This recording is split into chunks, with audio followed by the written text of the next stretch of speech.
All right, guys, Red Alert 2 World Series action coming at you, and as usual, I have some top-level Pro Division crazy action for you guys. This game was played last week between Gene the Warhammer and Root the Reaper, two of the best players in the world, and this game devolves into absolute chaos. But what's really fun is that we're trying out a new game mode I came up with called Flex Factions. Now, basically with this game mode, you only have Soviet and Allied, and each of them get all of their faction bonuses. The only caveat is that France can only have one Grand Cannon at a time. Now, the idea here is simple. It's a big buff for Allied. Any of you guys who are unfamiliar, at the top level, generally you see a lot of Soviet versus Soviet, and Soviet completely dominating is a little bit boring to me. I think Allied versus Soviet makes for the most exciting games. I think it was the way the game was meant to be played. So with the Flex Factions, Allied gets the snipers, the eagles, the cannons, and all of these things make it definitely more viable and playable at the top level, and it creates for some really, really exciting games, as you guys are about to see. Let's go. You can put one cannon in the choke point, but you can't cannon walk. And at the top level, probably the most common winning strategy on this map is going to be a bona fide cannon walk. So in this case, because you can only have one cannon at a time, you'd have to sell buildings as you go. It's a little bit of a cannon limp, and it's radically less effective. However, you do get the airport, so you know Allied's going to get a double paradrop. I think this map's still viable for Allied, but again, it just doesn't have that standard meta of cannon walking. So Rhino's right down the middle here, drone out. Oh, he's gonna try to steal. Oh, he does get droned. He was trying to steal. He was trying to weasel. Nice drone counter from Root. Dude, Root is dialed in quick on the click here. So goes at that miner, doesn't get it. So Gene was able to defend. Root bringing some early pressure here. I think Root should be picking. Root has one AFK Rhino. I think he forgot about topside. Yeah, so we've seen a lot of players, you know, on this map, this open map like this, you think it's just kind of a Soviet dream, but it's not quite as open as it looks once the base gets developed. There are some choke points here, quite a few different choke points, so early on it can be tough, but really it's all about the play for the center to get on those gems. And now Gene's like, hey, I don't know what's going on, but I have way more tanks than him. Let's see what we can do here, boys. Grizzlies on the run now, and Root a little bit on the ropes. Yeah, brought some early pressure, wasn't able to get much done. Maybe got a little bit distracted with that drone countering that engineer bottom right, but top left, he might have gotten a miner up here. Yeah, Root may have just gotten a miner up there. Okay, so yeah, so now both players building towards the center. So remember, guys, Gene does get one cannon. The AFC is out, so he'll build a cannon here. He'll build a cannon here and get nice value. He's going to go even further. Gets one more barracks up, and I think that cannon could be in range, and very, very nice. And Gene, man, what did I say at the beginning of the series? I said Gene, the less multi-dimensional player here. I think Gene is showing that he's not just a run-and-gun Soviet Rhino guy. He's yeah, you give him a mod, you give him Flex Factions, you give him maps. He says, okay, I'm in it. He's gonna do the cannon limp. He's gonna do the cannon limp. Sell the cannon, rebuild. Sell the cannon, rebuild. Paradrop top left. Nice little sneaky paradrop from Root. Oh, he sold the cannon. As he sold the cannon, oh no! He built a pillbox. He sold the cannon, but he didn't have another cannon ready. He needs another cannon. Paradrop now to defend. AFK paradrop for Root top left.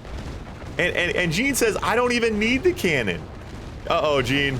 Uh-oh, buddy. Oh, the GI's coming as well. GI's to protect that retreat. Very, very nice. Forward barracks, Desolator. Oh, the Desolator gets eaten mid-spike. Oh my gosh. This one is quite the ride here, boys. Uh-oh. Cannon out. Oh, and the cannon just in time. Holy shit. That was dude, that was like, I think that was the most consecutive times in a row that I was like, oh, but this, oh, but that, oh, but this, oh, but that. Paradrop still AFK top left. Gene's the first one to remember it, puts up a pillbox. Oh, you can't have a second cannon ready. Right. Yeah, so the cannon limp is even worse than I was originally thinking, because you have to sell it and then start building another one. Interesting. Yeah, the cannon limp. Although I mean, he's getting the job done. He's getting value out of it. Another paradrop top left. Yeah, I think, and now a V3 rocket to deal, and Root on the ropes, but he's going down swinging here. Gene's production a little bit behind. He's on 3K now. Oh, does not want to lose this cannon. If you start repairing right away, you can usually counter this, but oh no, yeah, he's gonna lose it. Yeah, he's gonna lose it. I thought he only had one V3 rocket. Yeah, so does lose that cannon. That's definitely annoying. V3 rockets have quite a few counters. They're slow, they're fragile, but anti-air is the big one. And now a power plant goes down, and now the Kirov coming. Now the Kirov coming. Yeah, so I was thinking about that originally. You know, I like the idea that people can only have one cannon, but again, the annoying thing is you have to sell the cannon and rebuild another one. So certainly, like, the cannon walking, you're not going to see it in its traditional sense. I was thinking we could do 2 cannons, and then you could, like, build one, sell one, build one, sell one. You have a little bit more of an effective, but I'm not sure. I think that Allied, I think Flex Factions is actually really strong for Allied. Again, it just takes players a little bit more time to get used to it. You know, once, you know, like in this case, like once your economy becomes behind you, Gene can now get Eagles out. So I'd love to see, Gene's on 4K. Okay, so now Rocky's out to deal with the V3 rockets. So now he can counter. So Gene with a nice foothold here. Now Gene needs to get a refinery. If Gene can get a refinery here, then Gene's gonna be in such a comfortable position. He can switch over to, he can get 4 Eagles out, start sniping this battle lab. But the Iron Curtain's out for Root. That's gonna cause some issues here. Iron Curtain now out for Root. And that's going to be tough, guys. Regular Red Alert 2, there is no force shield, so that first Iron Curtain can be absolutely devastating. But you see what's nice here? This is actually a nice anti-Iron Curtain defense because his base is so long that Root has to push so far to get to the MCV. But Gene's Grizzly numbers are a little bit troublesome to me. No fodder in the mix. He's on 3K. So now, oh, Gene's going to go Eagles here. He goes double AFC Eagles. So that's why Gene's being so careful to not push his economy too much. But the refinery. You got to have a refinery here, right? I mean, that's the kind of investment that's going to pay itself back in the next 30 seconds. Get on these gems, pump these Eagles. Yeah, I feel like a refinery here is big, but maybe, you know, maybe it's too risky. He thinks he'll put himself broke, or it's just more important to get the Eagles out. But the Iron Curtain's coming. How many Eagles is it to get an Iron Curtain? 6, I think. I think 6 Eagles. So he's not going to get it in time. This first Iron Curtain going to be very, very decisive. And so now Root going to bring a split. He brings 3 Rhinos topside, and he's gonna try to counter the split with the Eagles. The Eagles do miss, so now he's topside. So you see, Gene has to try to stand his ground. Oh, but he ICs 2 of the Grizzlies. He ICs 2 of the Grizzlies. So has to go into this group now. Gene's so comfortable retreating here. Gene will amputate this entire thing. He doesn't really care as long as he saves those AFCs. That's the most important. And the Eagles get down. What? Oh no, he misclicked. Oh, very, very unfortunate misclick, and Root causing some noise on the back end with that split. Didn't get much done with the IC. So what happened, I think 3 of those Eagles that were brought up here to counter the Rhinos weren't ready to drop bombs, maybe. And then he clicked the MCV. He would have gotten that MCV. He had 7, right? I think he would have gotten the MCV. Root didn't actually. He thought Root was downfield. Of course, the counter to the Eagle sniping MCV is you just unpack it. You move it at the last second, make the Eagles miss. So he actually made a good calculation. Usually at the top level, you won't be able to get an MCV with Eagles. But in that case, Root was actually downfield. Gene thought he was. Gene dropped the bombs on the MCV, but 3 of his Eagles didn't have bombs. The MCV stays alive. Now Gene coming back in. You gotta think, okay, so he grabs the nuclear reactor. Now, the nuclear reactor is interesting. The Iron Curtain is a more tempting target, but theoretically, you can counter it just by taking the power. But Root has a double nuclear reactor!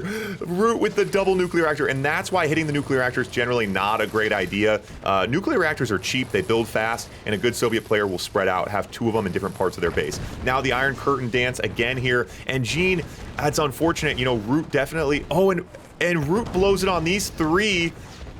He's not going to get much done now, pushing through the middle, and the cannon's going to go down, so Root has to dive on that cannon, but in the process, his Rhinos take a lot of shots. Counterpunch coming now, but Root's got the drones. Root's got the drones to deal with the counterpunch, and he's going to push in right behind these drones. Eagles on the pad are AFK.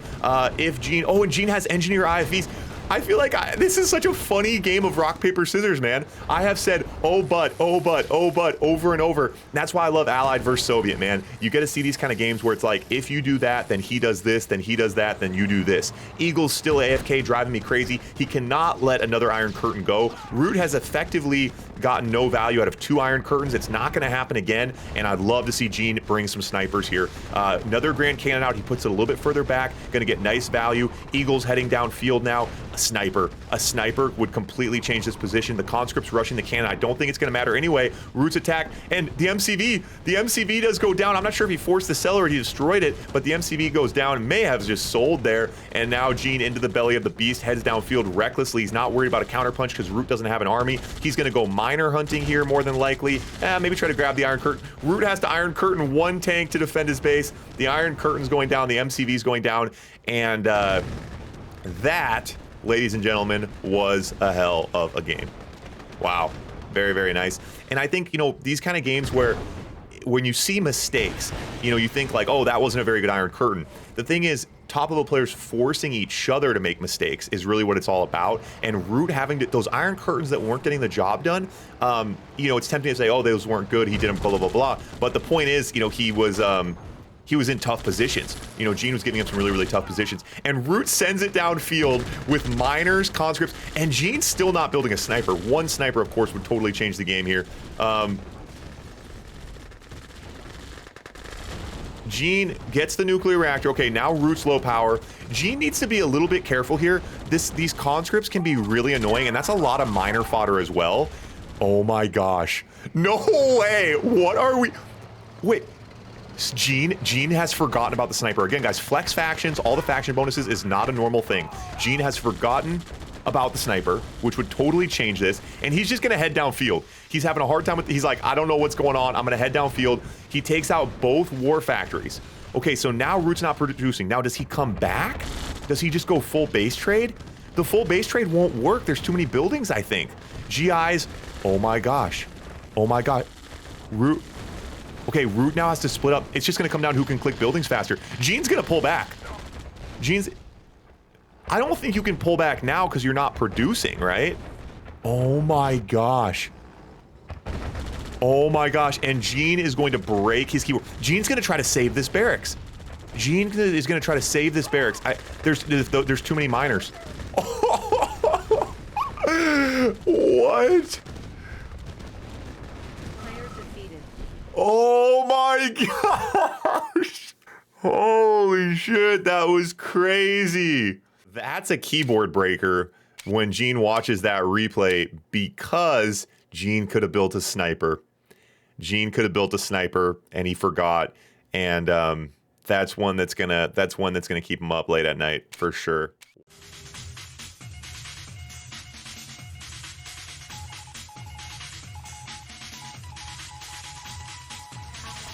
How long